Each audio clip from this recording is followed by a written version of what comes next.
नमस्कार। आज हम डिस्कस करेंगे Himachal Pradesh public service commission का प्रीवियस पेपर। और ये जो Himachal Pradesh public service commission का प्रीवियस पेपर है, इसका आज हम HPGK का सेक्शन जो है वो डिस्कस करेंगे। आपको पता है कि आपके आने वाले एग्जाम्स जो हैं वो Himachal Pradesh public service commission के द्वारा जो है वो गठित करवाए जाएंगे या कंडक्ट करवाए जाएंगे। तो अभी आपको ये जानकारी होनी चाहिए कि किस तरह से प्रीवियस क्वेश्चन पूछे गए थे, किस तरह से आगे क्वेश्चन पूछे जाएंगे। तो इसीलिए Himachal Pradesh public service commission के प्रीवियस ईयर के क्वेश्चंस का ये हम सीरीज आपके लिए लेकर आए हैं। क्वेश्चन नंबर 1 से जो है अभी हम स्टार्ट करेंगे। इससे पहले भी हम Himachal Pradesh public service commission के पेपर जो है वो डिस्कस कर चुके हैं। देखिए, सबसे पहले क्वेश्चन में बोलते हैं, बहुत ही आसान क्वेश्चन है। HPSSC में भी आपने ये क्वेश्चन बहुत बार देखा होगा।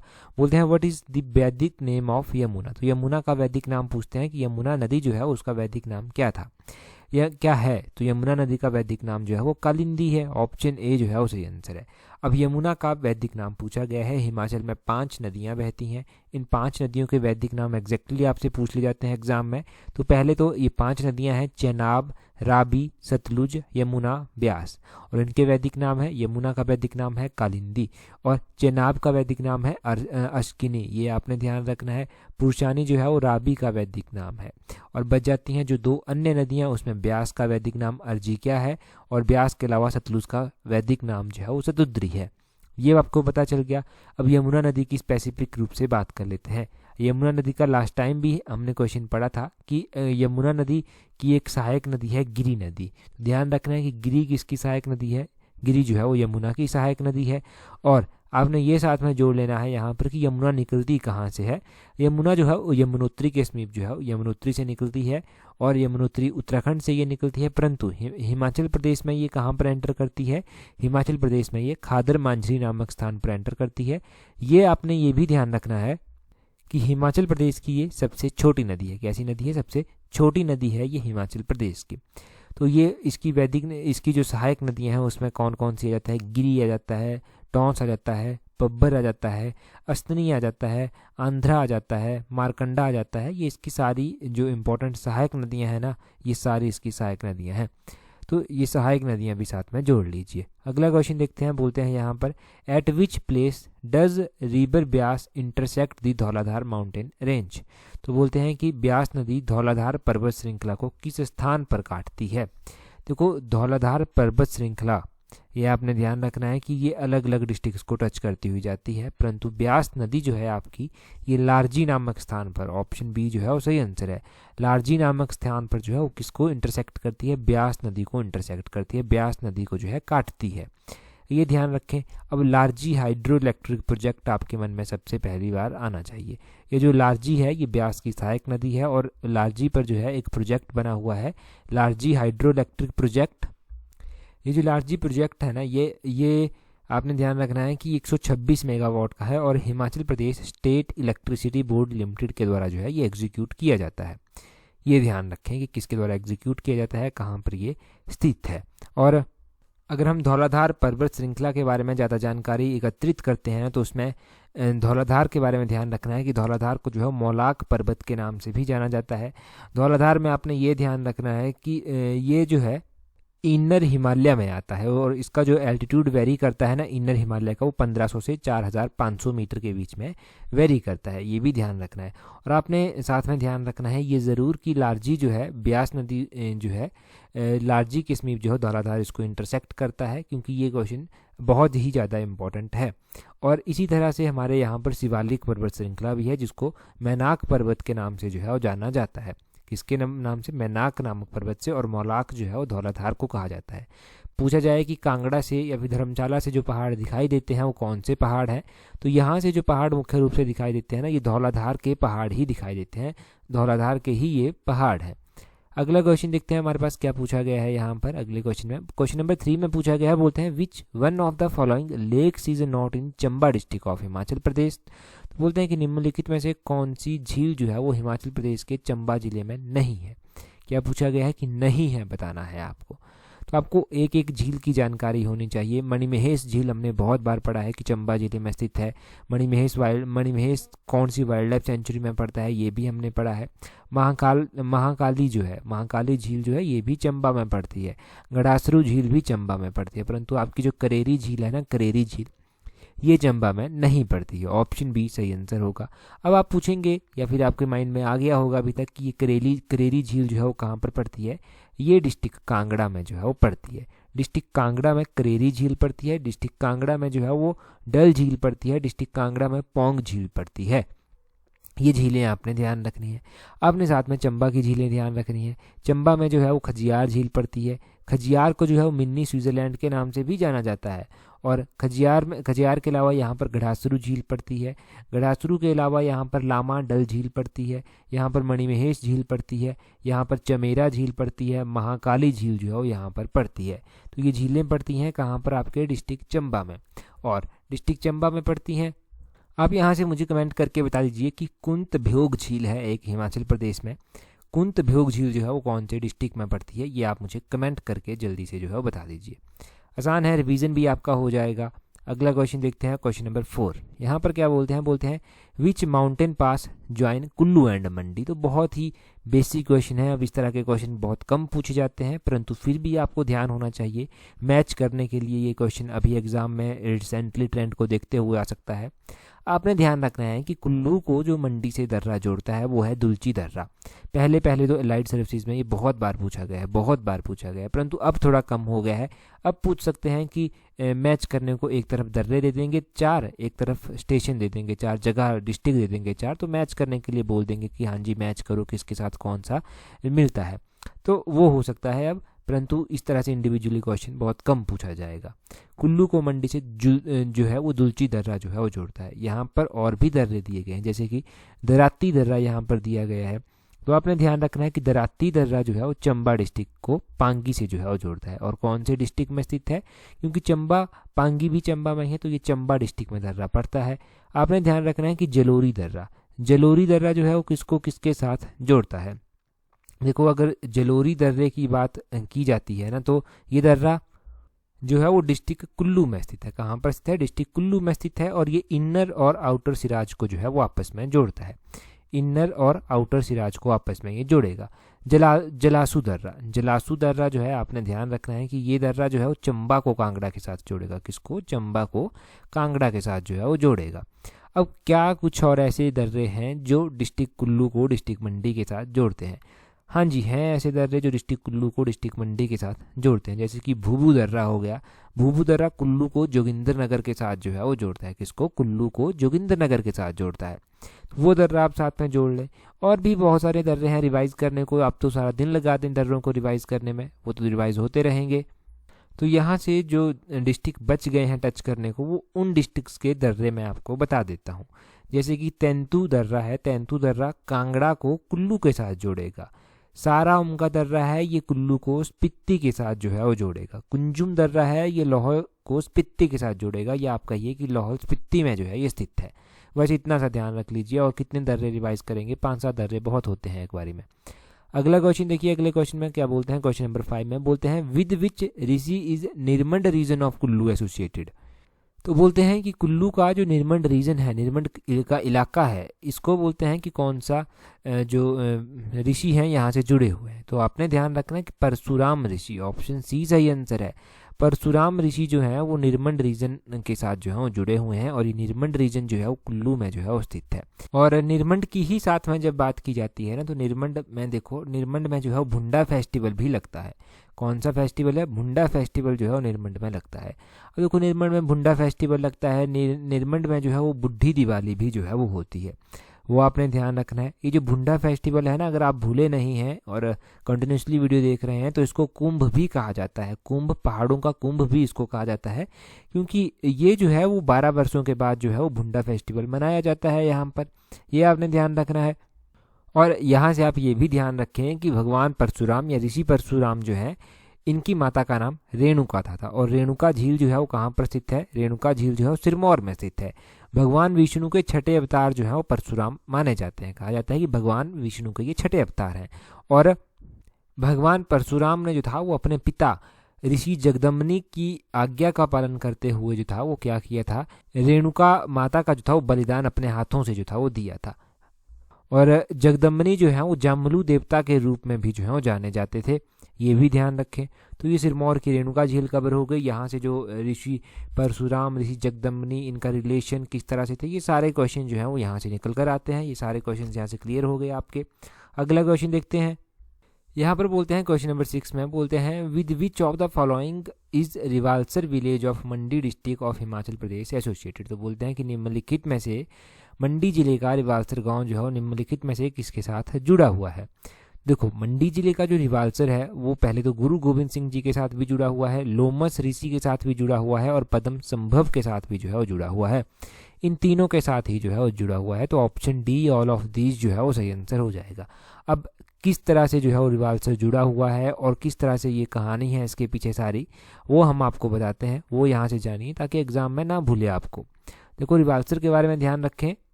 अब देखो, गुरु गोविंद सिंह जी के बारे में कहा जाता है कि गुरु गोविंद सिंह जो जी था वो यहाँ पर आए थे और किस टाइम आए थे, जब पहाड़ी राजाओं के ऊपर मुगलों के द्वारा जो था वो बहुत ही ज़्यादा अत्याचार किया जा रहा था। तो ये आए थे और इन्होंने यूनिटी का संदेश दिया था। इन्होंने राजाओं को जो था वो मुगलों के खिलाफ लड़ाई के लिए एकजुट होने का जो था यहाँ पर आकर आह्वान किया था। और यहाँ पर जो है एक गुरुद्वारा भी स्थित है, ये आपने ध्यान रखना है। और अगर हम पद्म संभव जी की बात करते हैं तो देखो, पद्म संभव जी के बारे में ये कहना है कि ये विद्वान थे, महान शिक्षक थे। इन्होंने अपनी शक्तियों से जो था यहाँ से तिब्बत तक उड़ान भरने में सफल रहे थे। और इन्होंने जो था पद्म संभव की यहाँ पर एक बहुत बड़ी प्रतिमा भी जो है वो स्थित है, ये भी ध्यान रखें। और इस स्थान पर कहा जाता है कि लोमस ऋषि भी जो है वो जुड़े हुए हैं। कैसे जुड़े हुए हैं? कहा जाता है कि लोमस ऋषि ने यहाँ पर भगवान शिव को प्रसन्न करने के लिए तपस्या जो था वो की थी। तो इन तीनों धर्मों का कौन कौन से तीनों धर्म हो गए? यहाँ से बुद्धिस्ट जुड़ जाते हैं, यहाँ से हिंदुइज्म जुड़ जाता है और यहाँ से जो है सिखिज्म जुड़ जाता है। इन तीनों धर्मों के साथ जो है ये जुड़े हुए हैं, क्योंकि इन तीनों धर्मों के गुरु यहाँ पर, विद्वान यहाँ पर जो है वो कहीं ना कहीं पर जुड़े हैं। तो ये ध्यान रखें कि किस तरह से जुड़े हैं। और ये भी ध्यान रखें धर्मों के बारे में। और ज़्यादा ही किसी को अगर पूछना है यहाँ से तो क्या पूछ लेगा कि यहाँ पर जो गुरुद्वारा है वो कब बनवाया गया था और किसने बनवाया था। तो यहाँ पर गुरुद्वारा 1930 में बनवाया गया था और 1930 में ये मंडी के राजा जोगिंदर सेन के द्वारा जो था वो बनवाया गया था। ये आपने ध्यान रखना है कि इस तरह से जो है ये सारी बात है और इस तरह से क्वेश्चन यहाँ से बन सकते हैं। अगला क्वेश्चन देखते हैं। हमारे पास क्वेश्चन नंबर 7 क्या है? बोलते हैं in which district of Himachal Pradesh is Chamera lake. बोलते हैं कि चमेरा झील हिमाचल प्रदेश के किस जिले में जो है वो स्थित है। देखो, अगर हम चमेरा झील की बात करते हैं तो नाम से पता चल रहा है, स्टार्टिंग में भी पढ़ा था कि चंबा में जो है वो स्थित है। चंबा में स्थित है। चंबा की इंपॉर्टेंट लेक्स हमने स्टार्टिंग में ही पढ़ ली थी। सिरमौर की इंपॉर्टेंट लेक्स कौन कौन सी है? रेणुका झील सिरमौर की हमने पढ़ ली थी। ये हिमाचल प्रदेश की सबसे बड़ी प्राकृतिक झील जो है वो है। और उसी तरह से बिलासपुर में जो है वो हिमाचल प्रदेश की सबसे बड़ी मैन मेड झील है, जो गोविंद सागर झील के नाम से जानी जाती है। सतलुज नदी के ऊपर जो है वो बनी हुई है। बिलासपुर शहर जो है ये भी सतलुज नदी के ऊपर, सतलुज नदी के किनारे जो है वो स्थित है। और आपने साथ में ये भी ध्यान रखना है यहाँ से कि जो बिलासपुर नलवाड़ी का मेला होता है वो भी सतलुज नदी के किनारे होता है। अभी कौन सा महीना चल रहा है? मार्च महीना चल रहा है।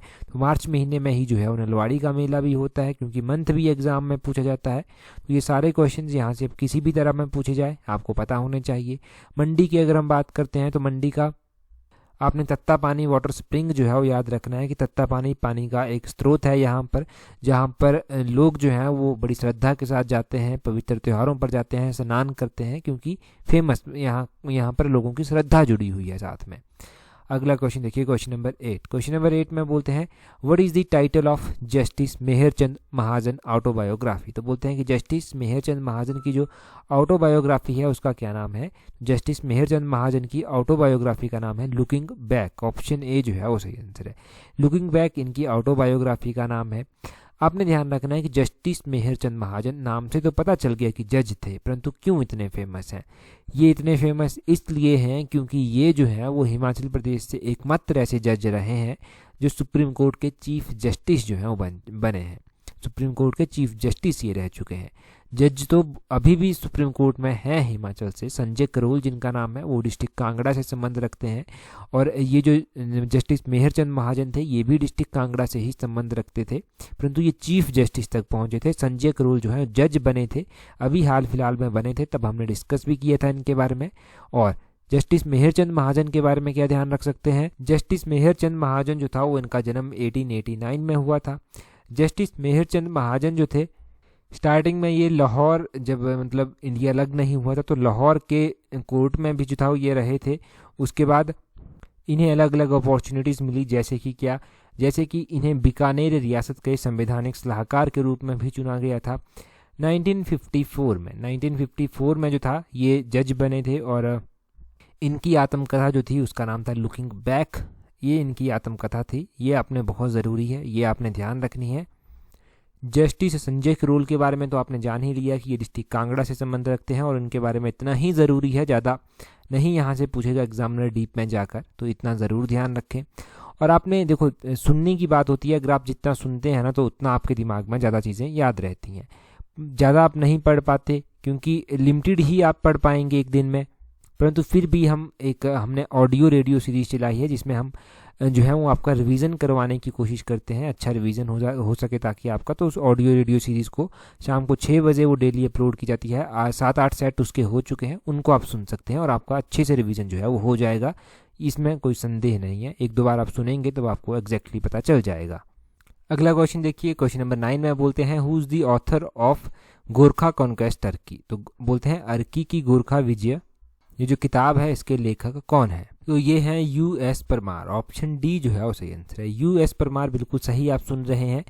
जो आपने doctor YS Parmar, doctor Yashwant Singh Parmar सुना है, वो हिमाचल प्रदेश के पहले मुख्यमंत्री जो था वो रहे थे। उनके द्वारा भी किताबें लिखी गई हैं जिसमें पॉलिएंड्री इन हिमालयज आ जाती है, Himachal Pradesh its shape and state किताब आ जाती है।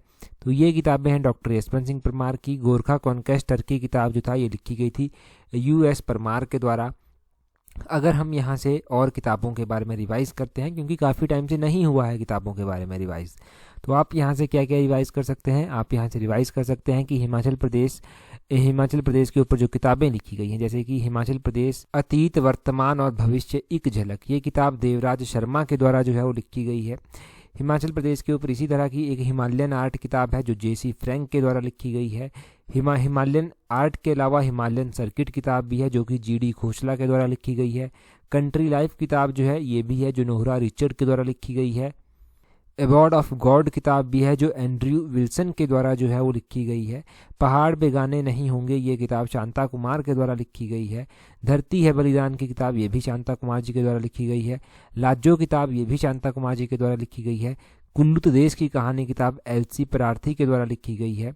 और प्राचीन हिमाचल किताब जो है वो LC पांडे के द्वारा लिखी गई है। ट्रैवल इन हिमाचल प्रदेश ये भी बहुत ज़्यादा इंपॉर्टेंट किताब है, ये विलियम मूरक्राफ्ट के द्वारा जो है वो लिखी गई है। तो ये बहुत सारी किताबें आपने यहाँ से रिवाइज़ कर ली, सुन ली एक बार, तो इनको याद रखें, भूलनी नहीं चाहिए अब एग्ज़ाम में। तो ये किताबें हो गई जी आपकी। अगला क्वेश्चन देखते हैं हमारे पास अगले क्वेश्चन में क्या पूछा गया है। यहाँ से क्वेश्चन नंबर 10 में यहाँ पर पूछा गया है, बोलते हैं विच प्रिंसली स्टेट विटनेस्ड द जुगा एगिटेशन अराउंड 1883 इन विच सम फार्मर सेल्फ इमोलेटेड। तो बोलते हैं कि 1883 में किस रियासत ने जो था वो जुगा आंदोलन को देखा जिसमें वो कुछ किसानों ने जो था वो आत्मदाह कर दिया था। कौन सी रियासत में ये हुआ था? तो ये जुगा आंदोलन कहाँ पर हुआ था? ये कहलूर रियासत में हुआ था। ऑप्शन सी सही आंसर है, कहलूर। बिलासपुर आप कह सकते हैं, बिलासपुर का ही प्राचीन नाम कहलूर है। और ईयर बहुत ज़रूरी है, ईयर है 1883। ये आप क्वेश्चन से ही ध्यान रखें। आपने यहाँ से क्या क्या ध्यान रखना है? आपने यहाँ से और चीज़ें ध्यान रखनी है कि देखो 1883 में तो ये जुगा एगिटेशन हुआ था। इसमें जुगा एगिटेशन नाम क्यों पड़ा इसका? क्योंकि जो लोगों की झुंगियाँ थी ना, झुंगियाँ, उनके अंदर लोग रहते थे, उनकी डिमांड्स थी। अगर उनके पास आने की कोशिश करता, उनको पकड़ने की कोशिश करता, तो वो उन्हीं झुंगियों के अंदर खुद को आग लगाकर जो था वो समर्पित कर देते थे, आत्मदाह जो था वो कर देते थे। तो उसी से नाम पड़ गया जुगा आंदोलन। जुगा आंदोलन इस तरह से नाम पड़ा था। इस दौरान जो था वो बिलासपुर का राजा कौन हुआ करता था? बिलासपुर का राजा जो था वो अमरचंद हुआ करता था, जो कि एक कुशल शासक नहीं माना गया, क्योंकि उसके कार्यकाल के दौरान ऐसी चीज़ें हो रही थी तो वो कैसे कुशल जो था वो हो सकता था। और इसी दौरान इसने क्या किया, अमरचंद ने क्या किया कि एक तहसीलदार नियुक्त किया जिसका नाम था निरंजन सिंह। निरंजन सिंह को इसने पुलिस का नेतृत्व दिया और उस नेतृत्व में इसने भेज दिया इसको कि जाओ और उन लोगों को गिरफ्तार करो जो आंदोलन कर रहे हैं। आंदोलन क्यों कर रहे थे ये लोग? क्योंकि इनके ऊपर जो था वो अपनी ही मर्जी से मनमाने ढंग से जो था वो भूमि कर लगाए जा रहे थे, भूमि लगान वसूली जा रही थी। इनसे जो है वो अच्छा बर्ताव नहीं किया जाता था। प्रशासनिक अधिकारी जो थे वो इनके ऊपर जुल्म जो था उठा रहे थे। तो उससे ये बहुत परेशान आ गए। इन्होंने रियासत के ही ब्राह्मणों और पुरोहितों से जो था वो आग्रह किया, अनुरोध किया कि आप इस अत्याचारी प्रशासन के खिलाफ आवाज़ उठाइए, और ये जुग्गा आंदोलन जो था यहाँ से पनपा। और जैसे ही जब निरंजन सिंह की अध्यक्षता में पुलिस के साथ ये गिरफ्तार करने गए, तो जो सत्याग्रही जो सत्याग्रह कर रहे थे उन्होंने अपने झुग्गों को आग लगा दी, और झुग्गों में जो था वो जल गए थे, अब खुद को आत्मसमर्पित कर दिया था, आत्मदाह जो था वो अपना दिया था। यहाँ पर ये दृश्य देखने को मिले यहाँ पर। और 1884 में बाद में चलकर कुछ रिफॉर्म करने पड़े, और राजा ने जो था वो शहीद हुए जो सत्याग्रही थे उनकी विधवाओं को जो था वो पेंशन लगा दी, और रियासत छोड़कर भागे हुए जो ब्राह्मण यहाँ से चले गए थे उनको बाइज्जत जो था वो वापस बुला लिया गया था, और उन लोगों को जो था वो जमीन जायदाद और उनके भाग जो था वो सौंप दिए गए थे। और फिर राजा अमरचंद को बात समझ आई, उसने बेगार को हटा दिया, उसने भूमि जो लगान ली जाती थी उसको भी ख़त्म कर दिया। तो इस तरह से शांति जो था वो स्थापित की गई। तो अब ये आपको नहीं भूलने वाला है। इतनी लंबी स्टोरी सुनने के बाद आप नहीं भूलेंगे इस आंदोलन को। अब इतनी लंबी कहानी आपने सुन ली आंदोलन के बारे में। एक यहाँ से मैं मिलता जुलता क्वेश्चन पूछता हूँ। रानी खैरगढ़ी का नाम आपने सुना होगा, ये किस रियासत से संबंध रखती थी? ये आप कमेंट करके जल्दी से बता दीजिए। रानी खैरगढ़ी के बारे में बहुत इंपॉर्टेंट है, एग्जाम में पूछा भी गया है, आगे भी पूछा जाएगा क्योंकि इंपॉर्टेंट है। ये तो बहुत ही सिलेक्टेड क्वेश्चन है, तो कमेंट करके जल्दी से बताइए। और टेलीग्राम पर अगर अभी तक आप नहीं जुड़े हैं ना, तो टेलीग्राम पर जुड़ने के लिए अपने टेलीग्राम से @tolexam31 इस तरह से सर्च करना, आपको हमारा टेलीग्राम चैनल भी मिल जाएगा। टेलीग्राम पर जुड़ जाइए, आने वाले हर एक एग्ज़ाम की अपडेट यहाँ पर मिल जाएगी। इंपॉर्टेंट क्यूजीज, PDF हर एक चीज़ आपको यहाँ पर प्रोवाइड करवा दी जाती है। तो टेलीग्राम पर भी जुड़ जाएं। इस वीडियो में इतना ही काफ़ी है। So that's all for today. Thank you very much for watching and listening it very patiently.